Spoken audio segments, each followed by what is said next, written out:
Hola, espero que estén bien. Seguimos con nuestras clases de Derecho del Trabajo de la Facultad de Ciencias Económicas de la UBA. Hoy vamos a hablar de suspensión del contrato de trabajo. Y entonces quiero recordarles la idea, una de las ideas madres, uno de los principios que estuvimos estudiando, que es el principio de continuidad, que la relación laboral tiene continuidad, es de tracto sucesivo, nace para continuar hasta el momento de la extinción natural de la relación laboral. Vamos a entrar en una serie de capítulos ahora, en una serie de unidades en las cuales vamos a hablar de la interrupción provisoria o definitiva del contrato de trabajo. Entonces nos vamos a meter ahora en suspensión, que es justamente la interrupción provisoria.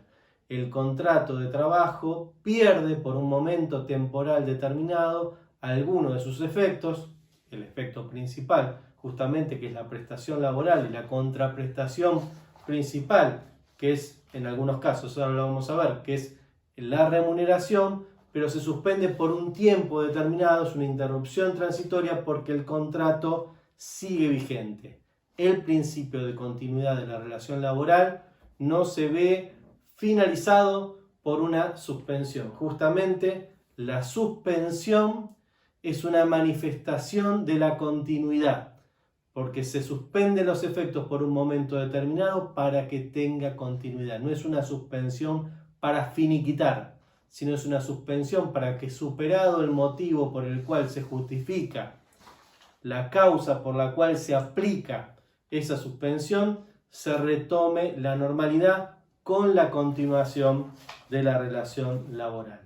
Entonces, ¿cuáles son las notas características, los requisitos que se tienen que dar para que esa suspensión sea posible, para que esa excepcionalidad del principio de continuidad esté presente? Las características siempre son temporarias. ¿Me ven insistir en el concepto? Suspensión temporaria. Si no serían temporarias, estaríamos yendo al finiquito de la relación laboral, la extinción de la relación laboral. En cambio, nosotros siempre planteamos una suspensión en el contrato individual para luego volver a retornar. Surgen de una causa imprevista.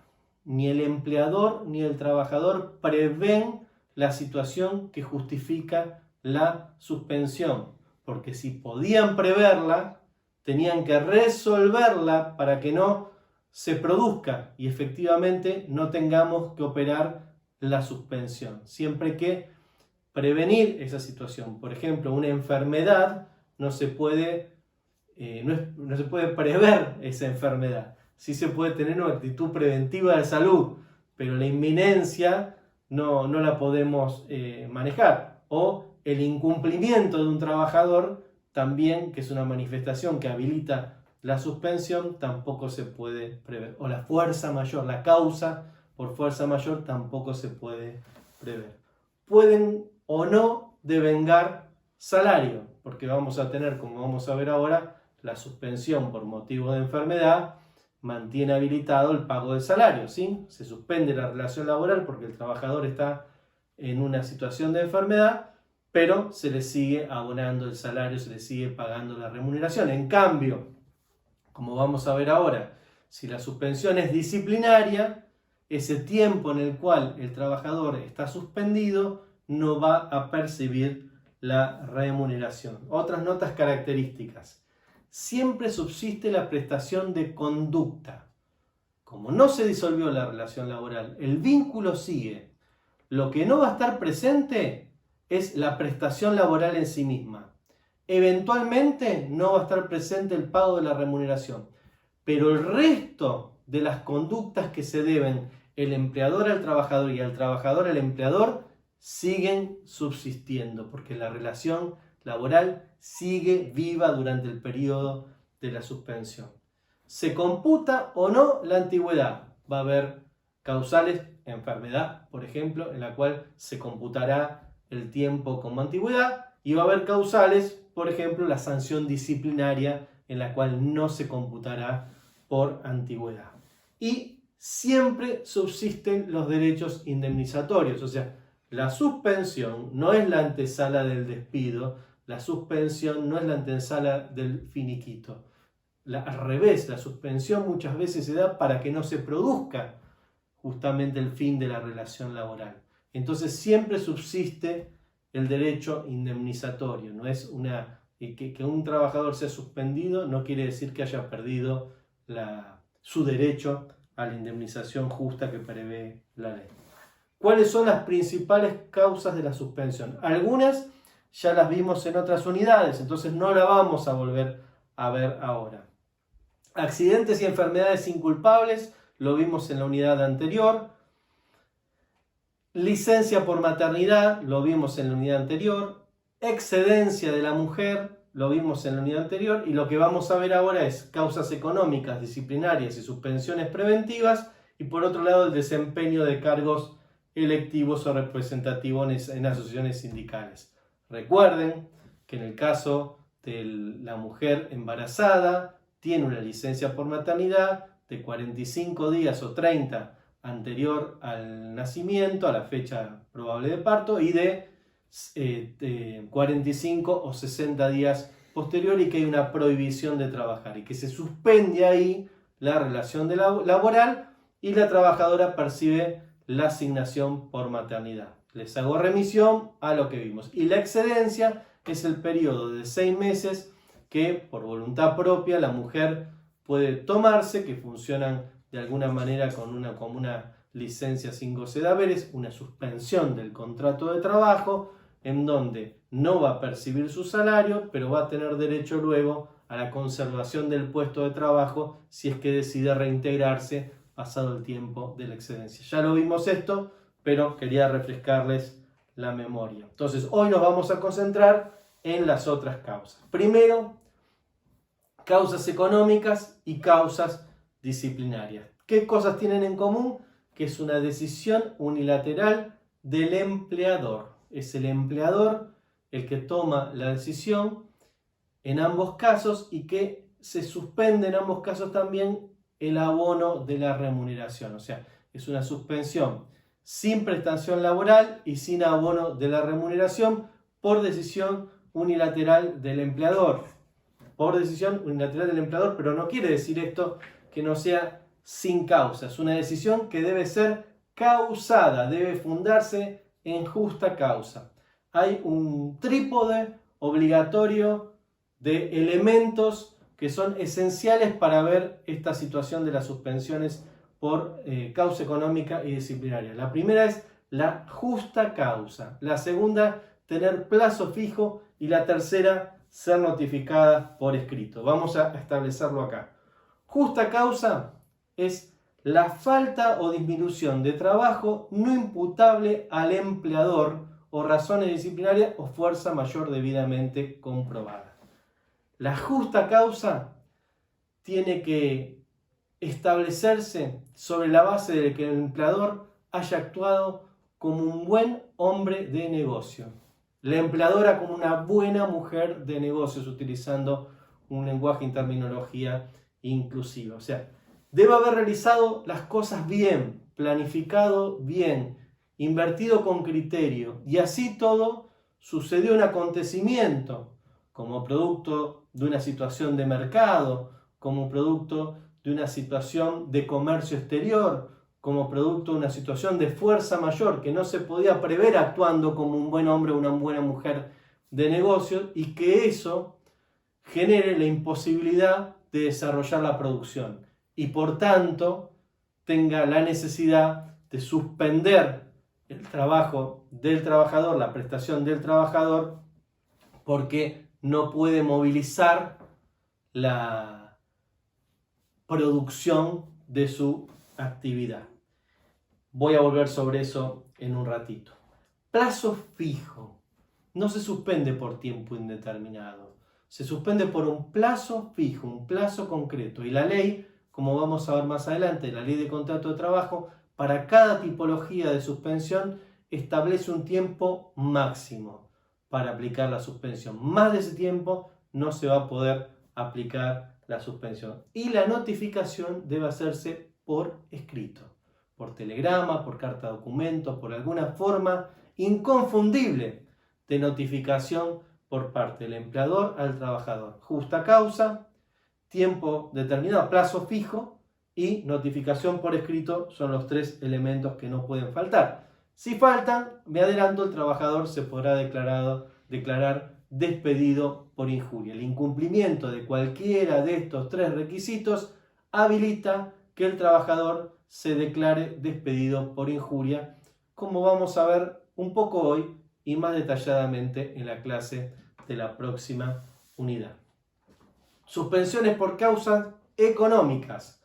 Voy a leerles este párrafo. Son justificadas cuando se originan en hechos ajenos a la empresa o resultan imprevisibles o inevitables de acuerdo con su naturaleza, con la diligencia exigible a un buen hombre de negocio.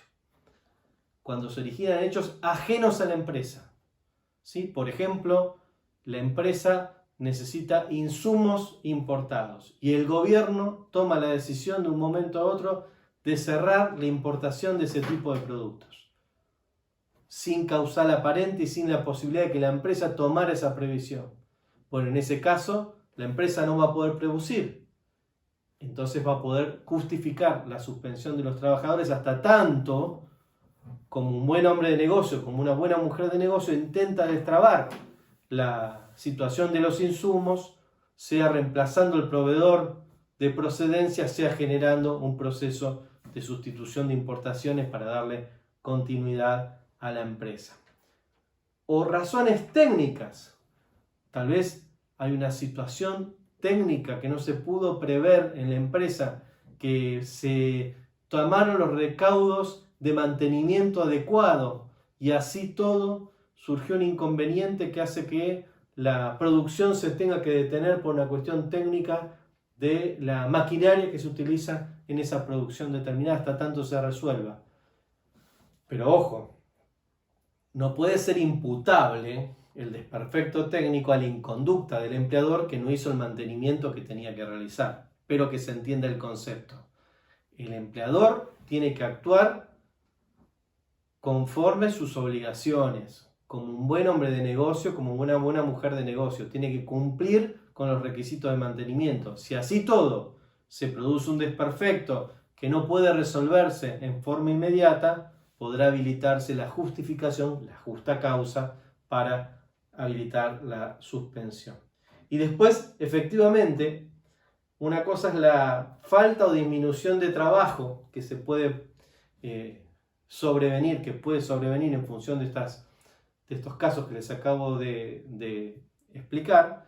Y otro caso es la fuerza mayor, o sea, un acontecimiento de la naturaleza que es imposible de prever. Por ejemplo, no sé si se acuerdan hace unos años lo que sucedió en Villa Langostura, cuando el volcán del lado chileno llenó de cenizas toda esa zona de Patagonia y Villa Langostura. Bueno, en ese caso lo que se dio es que los hoteles no recibieron la cantidad de gente que preveían para la temporada, y que era lógico que un buen hombre de negocio tuviera previsión de personal para esa época, de insumos, de desarrollo tanto de relaciones laborales como otras, y la naturaleza impidió que esa prestación laboral se realizara y tuvo que suspender a los empleados de hotelería, para poner el ejemplo, porque la naturaleza hizo imposible esa explotación. Encontrarán muchos casos similares al respecto.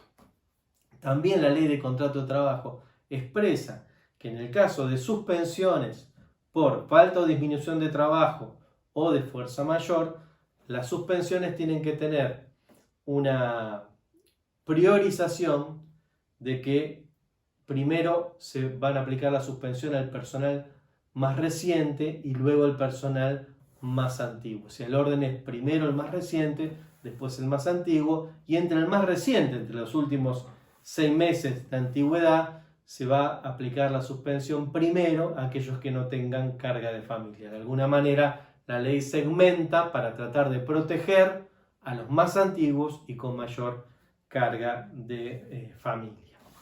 Pasamos ahora a las suspensiones disciplinarias, que tienen que ver con el poder disciplinario. Espero que se acuerden que uno de los 3 poderes, poder de control, de reglamentación y de disciplinamiento, que tienen los empleadores para que los trabajadores cumplan con las normas establecidas, con las normas en general de la ley de contrato de trabajo y con las normas que se fijan en los reglamentos internos que tienen que ver con la propia empresa. Frente a una falta cometida, el empleador puede aplicar suspensiones, pero no es que pueda aplicar, las suspensiones se tienen que aplicar sobre la base de la proporcionalidad. No puedo aplicar una sanción máxima por un incumplimiento mínimo, o sea, debe haber proporcionalidad y a la vez debe ser contemporáneas a la falta. No puedo juntar incumplimientos. Usted faltó sin justificación en 10 veces en el año, nunca le apliqué una suspensión, entonces lo despido con causa justificada. O la primera vez que llega tarde le aplico 10 días de suspensión. Tiene que haber el objetivo de la suspensión disciplinaria, de las sanciones disciplinarias, es el cumplimiento. O sea, es una sanción que busca que el trabajador se redima, que el trabajador no vuelva a incumplir. No es una sanción punitiva, es una sanción que busca la corrección. No es una sanción que tiene que ser utilizada configurando la salida del trabajador, ¿sí? Sancionarlo, presionarlo, poniéndolo contra la pared, restándole salario con el carácter dinerario que tiene el salario para que el trabajador termine renunciando o buscando una salida, sino que la sanción busca la corrección y por eso tiene que tener proporcionalidad, tiene que ser contemporánea con la falta y no puede ser la duplicación de sanciones. No puedo aplicarte una sanción por esto, esto y esto, sino que la sanción se aplica por una cuestión determinada que debe estar establecida. Bien. Suspensiones preventivas. Las suspensiones preventivas tienen que ver, recién dijimos, disciplinarias, o sea, se le aplica una sanción por un incumplimiento laboral.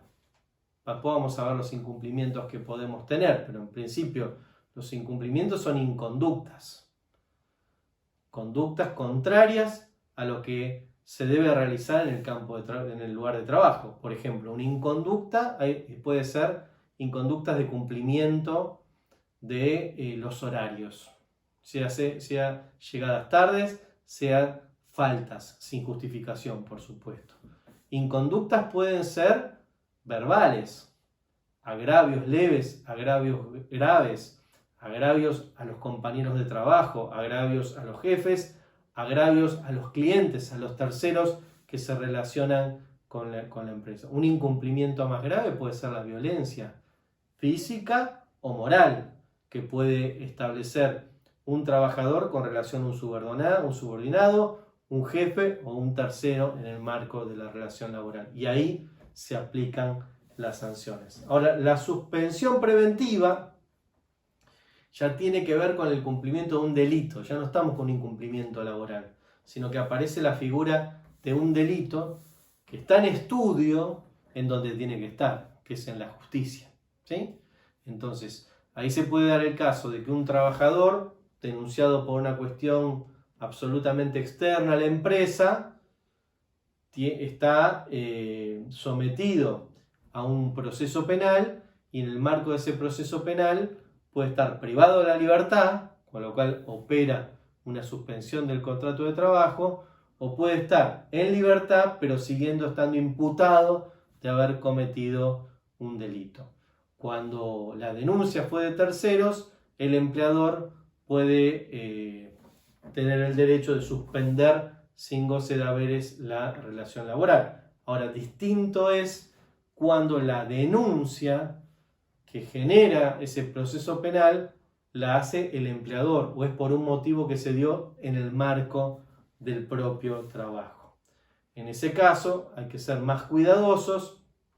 El empleador podrá aplicar la suspensión preventiva, en ese caso no le va a pagar el salario, pero si luego la justicia sobreyese al trabajador, tendrá que reincorporarlo y además pagarle los salarios caídos, porque acuérdense que la salida del lugar de trabajo en este segundo caso, en el proceso penal en que está enmarcado, iniciado por el empleador o conocido por el empleador porque se desarrolló en el marco de la relación laboral. Hay que hacer esa distinción fina de lo que es la denuncia efectuada por el empleador, la denuncia efectuada por terceros, la denuncia con relación al tema laboral, o sea, relacionada a la cuestión de la relación laboral, o la denuncia absolutamente diferenciada de la relación laboral.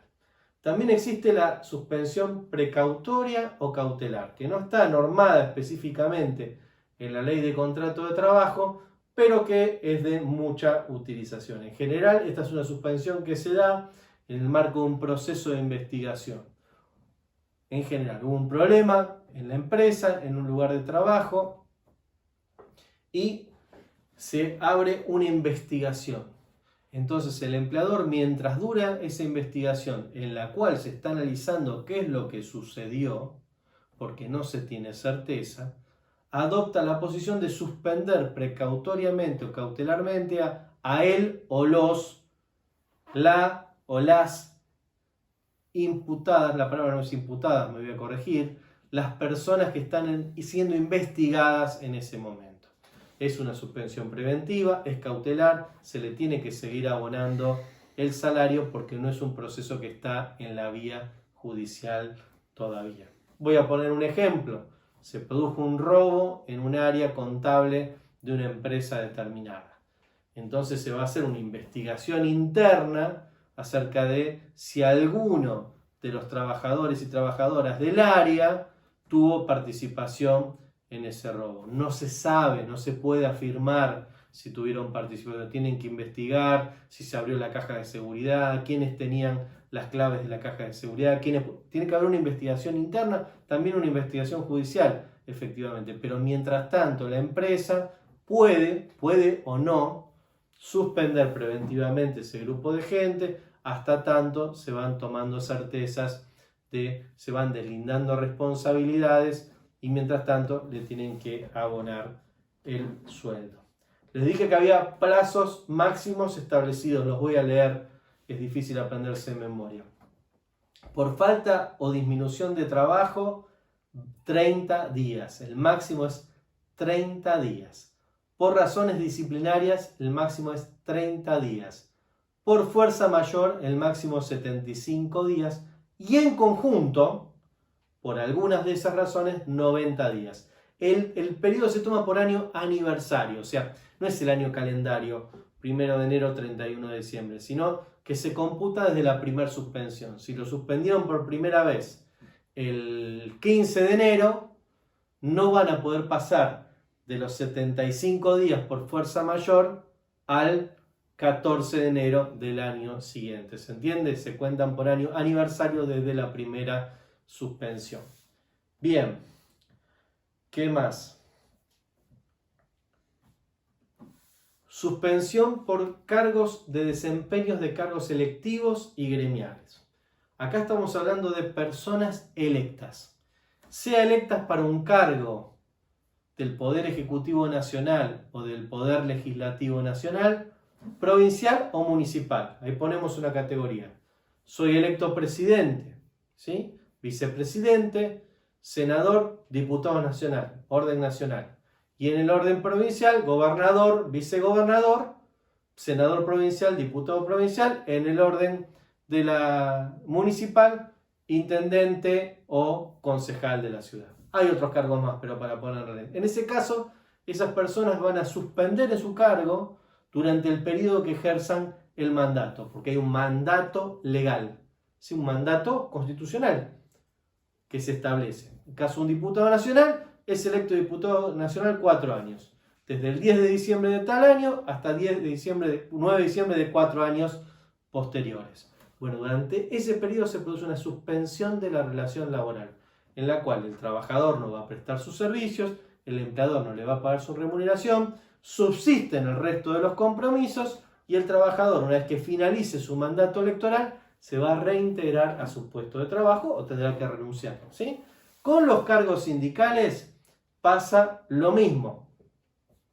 O sea, en el caso del cargo sindical, el trabajador desempeña su actividad sindical y vencido su mandato sindical, bueno, en el caso sindicales, como vamos a ver más adelante, hay trabajadores, hay dirigentes sindicales que salen de la empresa para trabajar en la estructura del sindicato, y hay trabajadores, básicamente los delegados de base, que siguen estando en sus bases y que tienen prestación laboral. O sea, habrá dirigentes sindicales que conservan su puesto de trabajo y que siguen trabajando y realizan su tarea sindical dentro de la empresa o luego de finalizada la jornada, y habrá dirigentes, casi siempre los dirigentes nacionales o los dirigentes más importantes del territorio, que dejan de realizar la prestación laboral, tienen la licencia gremial, que es lo que habilita esta suspensión, la licencia gremial, y pasan a prestar servicios en la organización sindical mientras dure su mandato.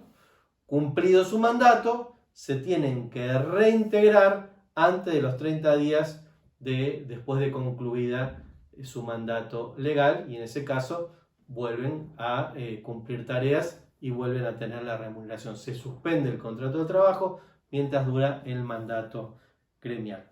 Muy bien, hasta acá la suspensión. Les quiero recordar el concepto entonces. Suspensión no quiere decir finalización, ni es una condición para la finalización, ni es un camino hacia la finalización. Son situaciones distintas. Finalización no es extinción del contrato de trabajo, sino justamente encierra el principio de continuidad. Hay suspensión porque queremos continuar, porque debemos continuar, porque una vez superado el motivo que justifica, justa causa, por el tiempo que establecemos, tiempos máximos, ¿sí? Y que demos notificado al trabajador, va a comenzar en todos sus efectos, recomenzar en todos sus efectos la relación laboral que no se ha interrumpido. Nos vemos en la próxima.